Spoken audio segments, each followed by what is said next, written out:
नमस्कार, स्वागत है आपका रेयर क्लासेस यूट्यूब चैनल पे। मेरा नाम अमरनाथ पांडे है और मैं आपको कुछ इम्पोर्टेंट मैथ्स की प्रैक्टिस सेट करवाता हूँ। आज हमारा ये 13th डे है and today's that is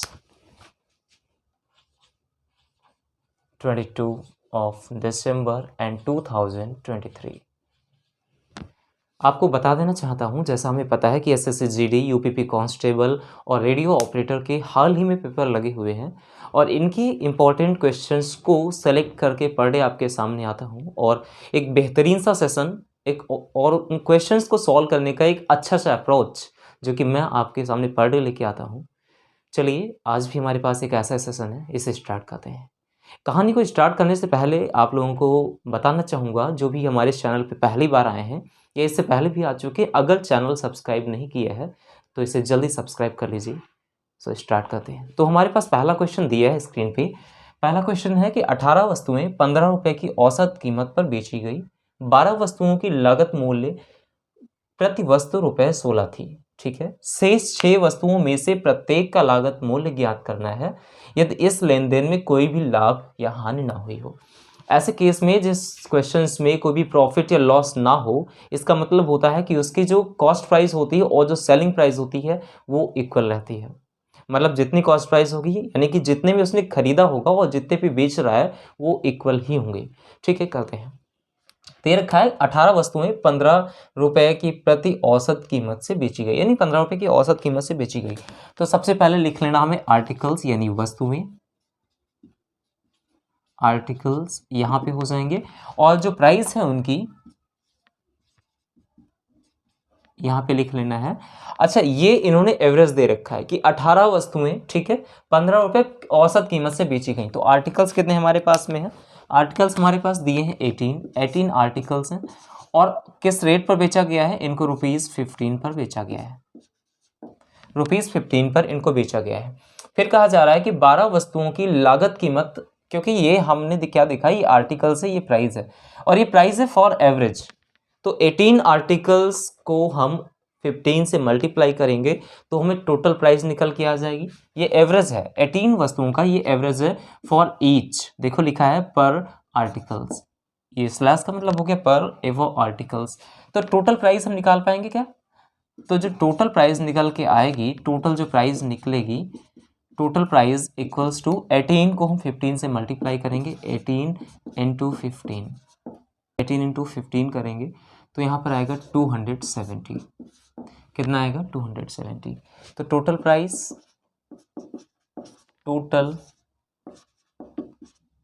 price for जो होगी हमारी 18 articles, 18 a for articles is equal to कितना होगा?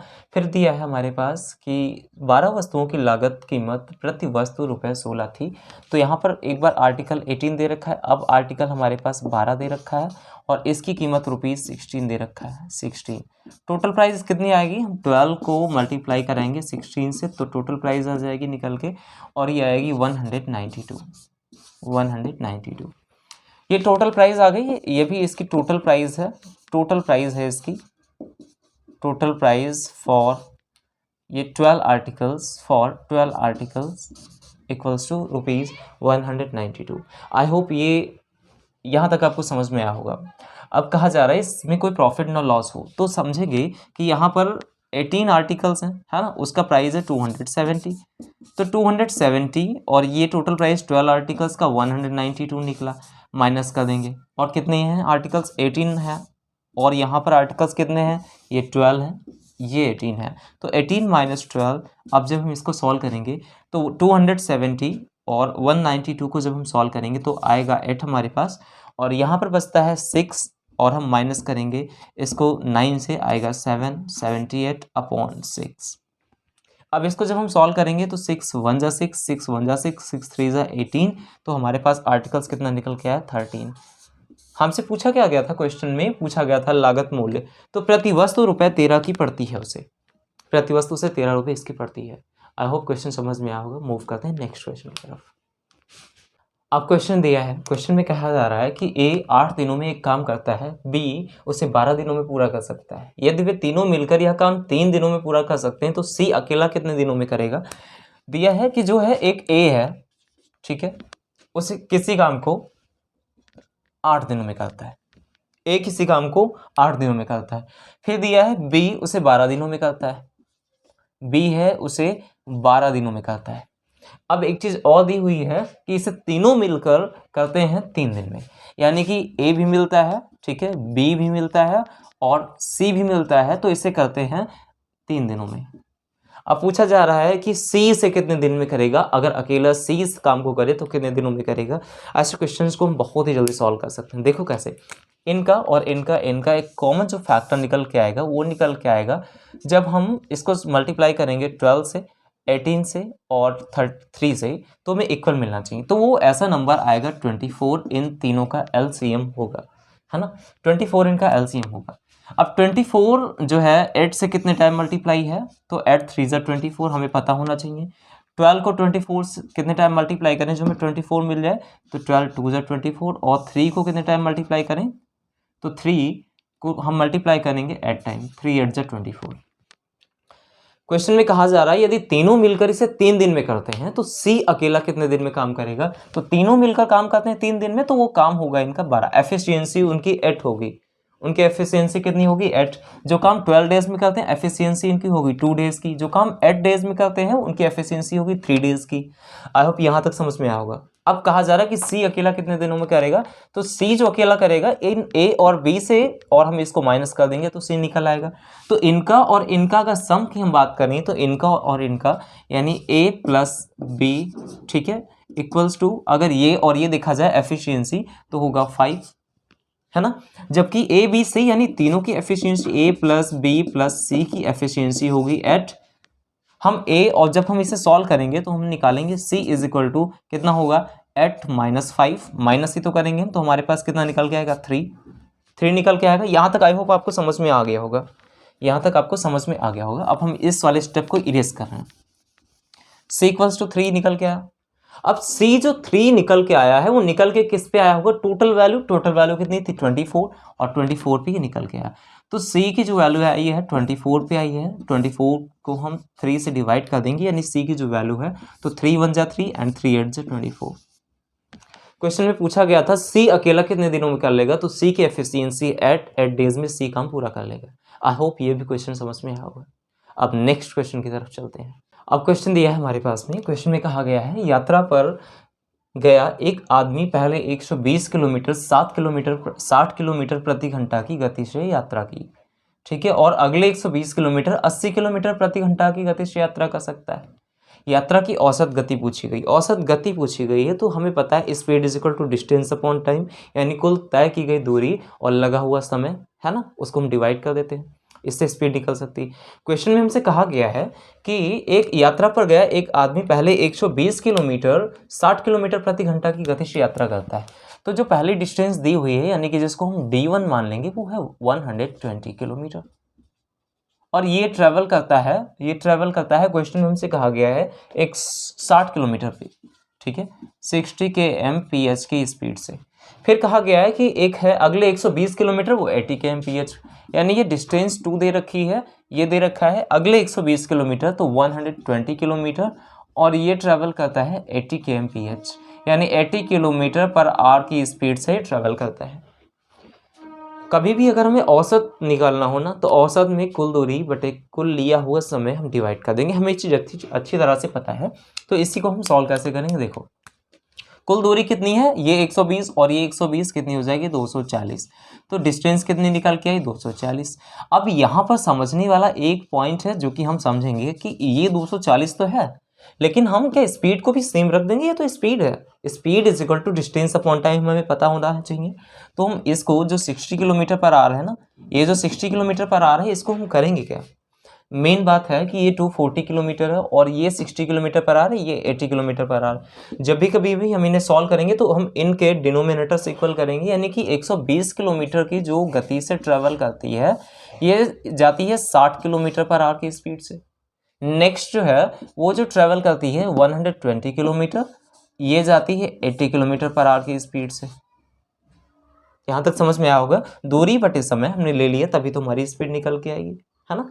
ओके, आप करेंगे क्या कि ये 80 है, ये 60 है, डिनोमिनेटर्स बराबर नहीं है, तो हमें डिनोमिनेटर सबसे पहले बराबर करना पड़ेगा। तो 60 के अगर हम इस 80 को मल्टीप्लाई करवा दें तो 8 और 6 का जो इनका नियरेस्ट होगा वो होगा 24। 8 और 6 का जो नियरेस्ट होगा वो होगा 24, क्योंकि 8 2 जा 16, जबकि 6 की टेबल में 16 आता ही नहीं है। 6 हो जा तो 6 को 4 से करवाएंगे और इसको भी 4 से करवाएंगे। इसको हम किससे करवाएंगे? 8 को हम मल्टीप्लाई करवा दें 3 से और इसको भी 3 से।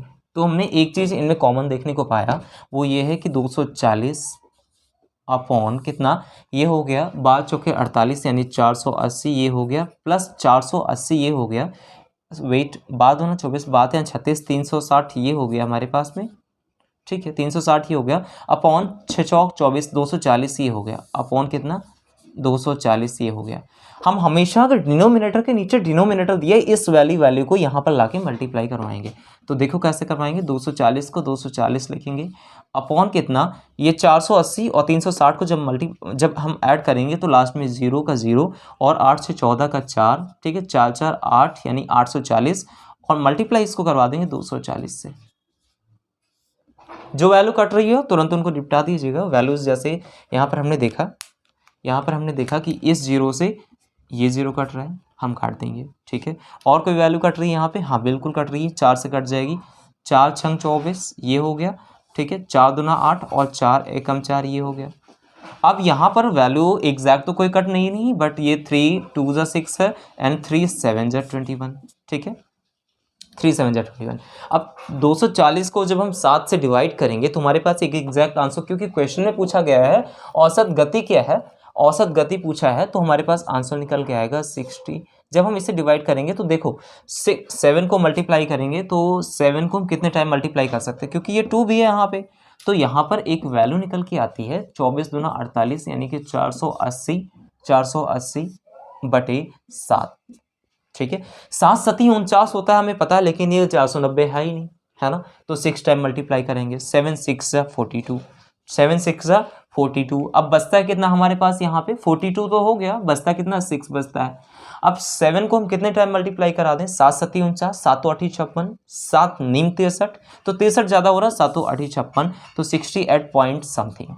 ऑप्शन है हमारे पास कोई, ऑप्शन दिया 68.57 किलोमीटर, तो 68.57 किलोमीटर। हमसे पूछा क्या गया था, पूछा गया था औसत गति पूछा गया है, तो किलोमीटर पर आवर, ये इसकी स्पीड निकल के आ गई, है ना। आई होप ये क्वेश्चन भी आपको समझ में आया होगा। अब मूव करते हैं नेक्स्ट क्वेश्चन पे।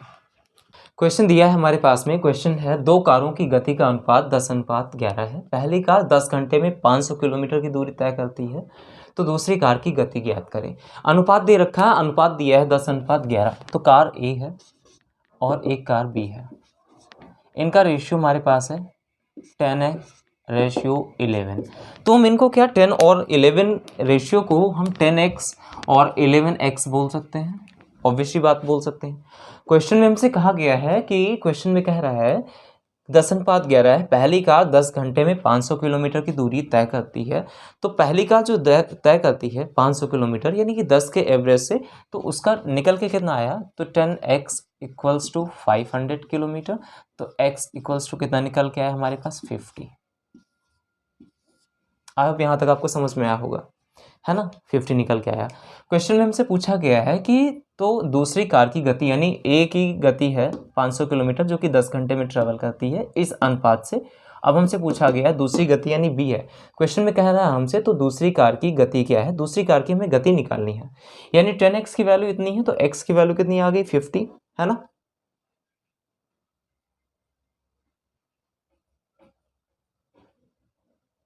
है ना। अब 10x इज इक्वल टू 50, तो दिया है 10x इक्वल्स टू 50, तो x इक्वल्स टू 5, x की वैल्यू कितनी आ गई 5 आ गई। क्वेश्चन में कहा गया दूसरी कार की गति जो कि 11x है, हमें पता है 11 × 5 इज इक्वल टू 55। क्वेश्चन में हमसे पूछा गया गति पूछा गया है, तो 55 किलोमीटर पर आवर ये इसकी गति हो गई, है ना। आई होप ये क्वेश्चन आपको समझ में आया होगा। नेक्स्ट क्वेश्चन की तरफ मूव करते हैं। क्वेश्चन दिया है हमारे पास में, वह छोटी से छोटी संख्या कौन सी है जो 12, 20 और 24 द्वारा विभाजित किए जाने पर प्रत्येक दशा में 8 रिमाइंडर देती है। अगर इस तरह के क्वेश्चंस मिलते हैं जिनमें रिमाइंडर देती है तो संख्याएं क्या है 12, संख्या है 12, ठीक है, संख्या है 20, संख्या है हमारे पास 24, ठीक है, 12, 20, 24 ये हमारे पास संख्याएं दी हैं। इनको डिवाइड करने पर प्रत्येक दशा में हमारे पास 8 शेष बचता है। तो कैसे हम बचाएंगे, सबसे पहले समझना होगा कि इसे करेंगे कैसे। इसे हम कर सकते हैं अपने प्राइम फैक्टराइजेशन मेथड से, जी हाँ, और वो ये होता है जब सॉल्व करेंगे तो 2 6 × 12 एंड 2 1 × 2 0 2 1 × 2 2 2 × 4। फिर से करेंगे 2 3 × 6 एंड 2 5 × 10 एंड 2 6 × 12। फिर से हम करेंगे तो 3 1 × 3 हमारे पास आया, 5 की जगह पे 5, 3 2 × 6। फिर से हम एक बार करेंगे, देखेंगे कि यहाँ पे हमारे पास वैल्यू निकल के आती है। तो 2 1 × 2 5 ये आया और 1 ये आया। एक बार 5 से करेंगे हम तो 5 1 × 5 1 एंड 1 इक्वल हो गया। लो, हमने वैल्यू क्या निकालनी थी, हमने इनके फैक्टर्स निकालने थे। 2 2 2 मतलब हमने देखा 2 × 2 × 2 × 3 × 5 × 5, क्योंकि यहाँ पर वैल्यू दी होती 2 2 × 4 4 2 × 8 8 3 × 24 24 को 5 से हम मल्टीप्लाई करेंगे। 24 × 5 24 × 5 इज इक्वल टू 120 आता है, तो 120। अच्छा, 8 जो शेष फल बचता है ना उसको हम इसमें ऐड करके हम इसका आंसर निकाल सकते हैं। कैसे, देखो अगर हम इसमें 8 हम रिमाइंडर इसका ऐड कर दें तो 128 हो सकता है। देख सकते हैं ऑप्शन में है 128, 128 इसका राइट आंसर है। हमसे क्वेश्चन में जो पूछा गया था हमने निकाल दिया। इस तरह के क्वेश्चंस हम पर डे डिस्कस करते हैं। और जैसा कि मैंने आपको पहले भी बताया कि अगर आप इन पैटर्न्स पे क्वेश्चंस को सॉल्व करते रहेंगे, आई होप ये क्वेश्चंस आपको डेफिनेटली हेल्प करेंगे और बहुत ज़्यादा हेल्प करने वाले हैं। सो ठीक है, मिलते रहते हैं बाकी ऐसे नेक्स्ट एपिसोड्स के साथ। तब तक के लिए जय हिंद एंड जय भारत।